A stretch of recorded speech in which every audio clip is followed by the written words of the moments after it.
এই কালা ভুনার রংটা একবার দেখুন তো, ঝাল ঝাল মশলাদার আর তেল উঠা এই গরুর মাংস দেখলেই জিভে পানি চলে আসে। একবার বানালে বাসার সবাই আঙ্গুল চাটতে বাধ্য হবে, এতটাই মজাদার হবে আজকের রেসিপি। আসসালামু আলাইকুম, আমি সুরভি কুকিং হাউস থেকে আপনাদের স্বাগত জানাই। আজকে আমি দেখাবো একদম হোটেল স্টাইলে গরুর মাংসের কালা ভুনা, যেটার প্রতিটা পিস হবে সফট, জুসি আর ফ্লেভারে ভরপুর। কোনো রেডিমেড মশলা ছাড়া ঘরোয়া উপকরণেই এমন স্বাদ আনবো যে ভাত, পোলাও কিংবা পরোটার সাথে খেতে অনেক মজার হবে। বিফ কালা ভুনা বানানোর জন্য এখানে আমি 2 কেজি পরিমাণ মাংস নিয়েছি, আর এখানে হাড় চর্বি সহ নিতে হবে। দিয়ে দিচ্ছি 2 টেবিল চামচ আদা বাটা, 2 টেবিল চামচ রসুন বাটা, দিয়ে দেব 1 চা চামচ জিরা গুঁড়া, 1 চা চামচ ধনিয়া গুঁড়া দিয়ে দিচ্ছি। দিয়ে দিলাম 1 টেবিল চামচ পরিমাণ শাহি গরম মশলা। আর এই শাহি গরম মশলাটা কিভাবে তৈরি করবেন সেইটার ভিডিও কিন্তু আমি অলরেডি ছেড়ে দিয়েছি, আপনারা চাইলে দেখে বানিয়ে নিতে পারেন। এই একটি মশলার কারণে রান্নার স্বাদ কিন্তু 10 গুণ বেড়ে যায়। আপনি যে কোনো মাংস রান্না করতে পারবেন এই শাহি গরম মশলা দিয়ে।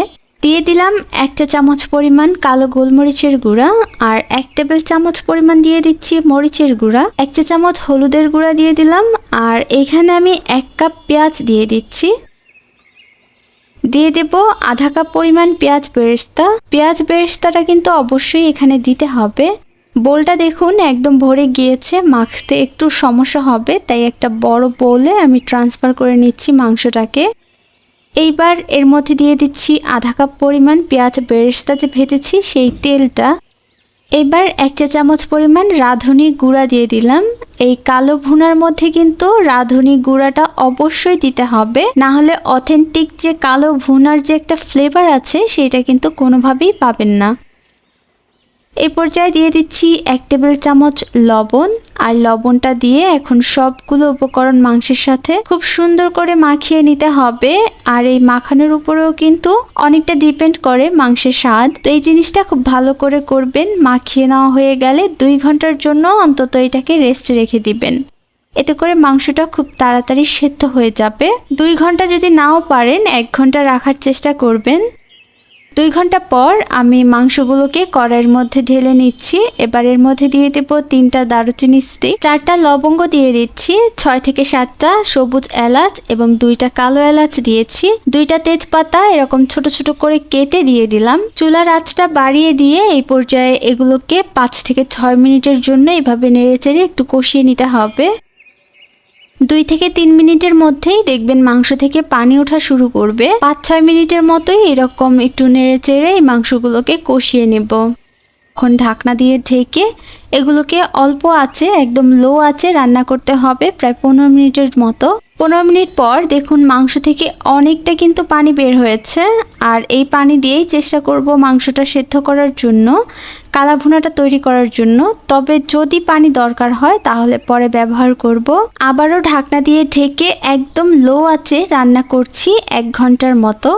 1 ঘন্টা পর আমি ঢাকনাটা উঠিয়ে নিচ্ছি। এই পর্যায়ে দেখুন মাংসের কালারটা কিন্তু চেঞ্জ হওয়া শুরু করেছে। আবারও ঢাকনা দিয়ে ঢেকে রান্না করব, আর মাঝে মাঝে একটু নেড়ে দিবেন যাতে নিচে লেগে না যায়। আরও 40 থেকে 50 মিনিট পর দেখুন কালো ভুনার কালারটা কিন্তু চলে এসেছে।